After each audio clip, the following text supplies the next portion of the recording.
Bundan tam 52 pazar önce sizlere zinciri kırma prensibimden bahsetmiştim ve demiştim ki hedefini belirle. O hedefe ulaşmak için her gün bir şey yap. Yaptıktan sonra da önüne bir takvim al ve o günün üstüne kocaman bir çarpı koy.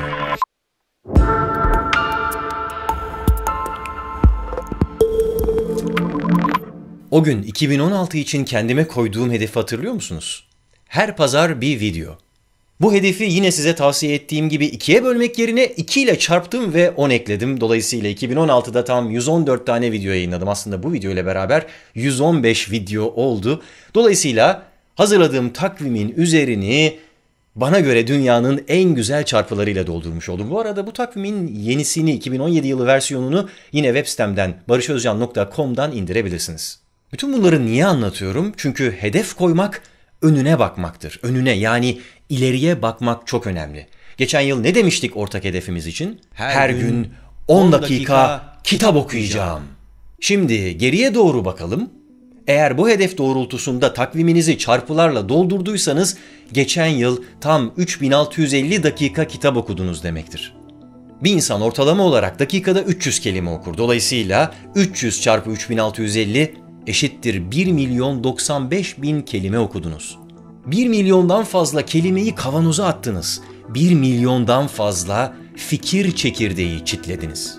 İşte böyle arada bir geriye doğru bakıp değerlendirince, ne kadar mesafe yol kat ettiğinizi görünce hedeflerin daha bir anlamlı hale geldiğini hissediyorsunuz. O kadar fikir çekirdeği çitlemekten dolayı oluşabilecek sivilce gibi bir takım yan etkiler konusunda da endişelenmeyi bir kenara bırakacak olursanız aslında bütünüyle yenilenmiş oluyorsunuz. Eski günleri düşünmek insanda yeni günler için daha fazla heyecan oluşturuyor. O eski geçen yılın bütün yorgunluğunu atıyor. Yeni yıl için en çok ihtiyacımız olan şeylerden biri de bu değil mi? Daha fazla enerji. Çünkü belki de yeni hedefimiz şöyle bir şey olacak. Daha çok egzersiz yap. Hareket şart. Ben hiçbir şey yapamam diyorsan en azından her gün yürümeyi dene. Ya da bu hedef yeterince büyük değil, bana yetmez diyorsan yeni bir dil öğren.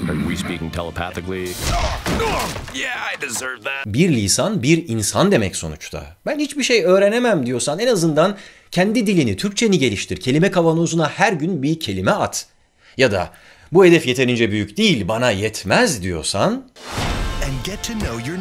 komşularını tanı. Nice chatting with you. Yeni insanlarla tanış. Ben hiç kimseyle tanışamam diyorsan en azından kendini tanı.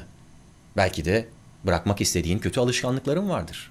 New Year's resolution, drink less. Oh, and quit smoking. Oh. And keep New Year's resolutions. Oh.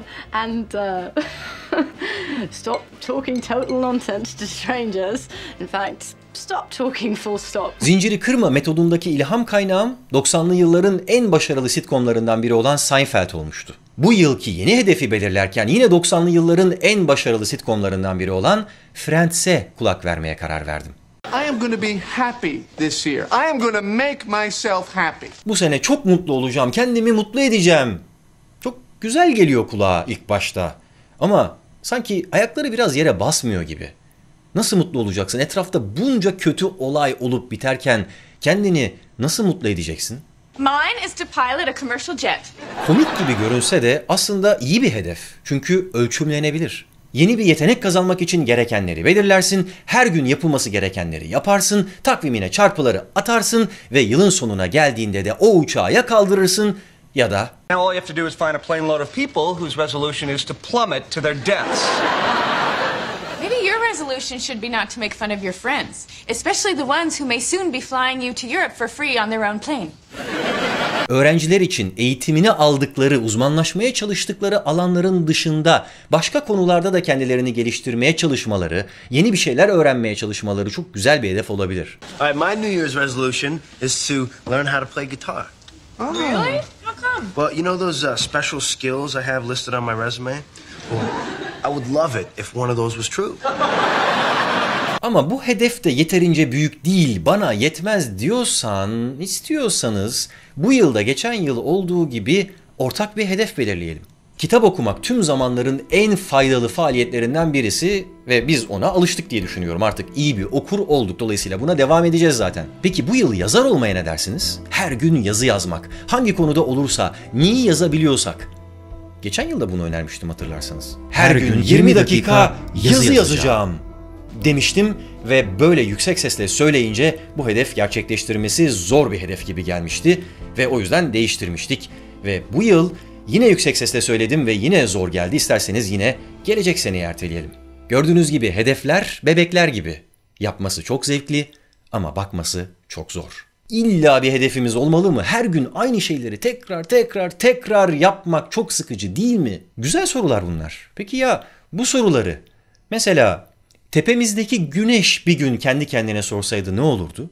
2017 yılında herhangi bir hedefim yok. Çünkü her gün doğup batmak, her gün aynı şeyleri yapmak çok sıkıcı. Biraz da ay doğup batsın. Unutmayın, siz bir şeyler yapsanız da yapmasanız da o 365 günün her birinde güneş doğacak ve batacak.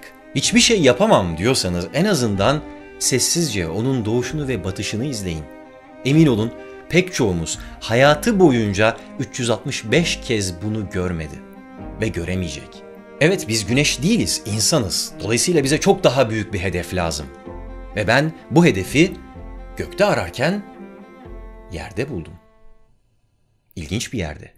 Şimdi yeni ve çok daha büyük hedefimiz için hazır mısınız? Güzel, çünkü onu az sonra açıklayacağım. Önce son hatırlatmalar. Biliyorsunuz zinciri kırmamak için bir takvime ihtiyacımız var. Şöyle bir takvime. Ama daha büyük hedeflere ulaşmak için bize daha büyük bir takvim lazım. Kocaman bir takvim.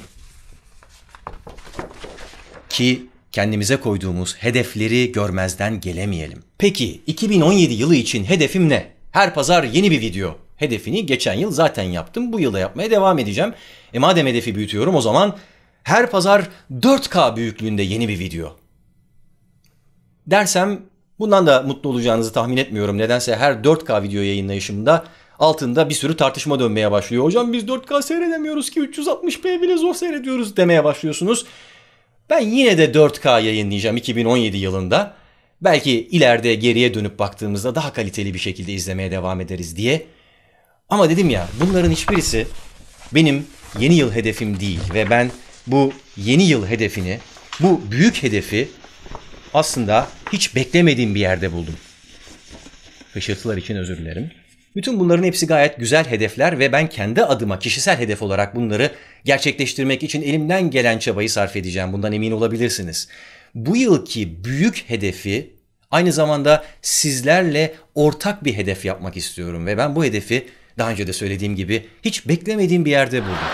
Every day, I am going to do one thing I have never done before. That, my friends, is my New Year's resolution. Her gün daha önce hiç yapmadığım yeni bir şeyi yapacağım.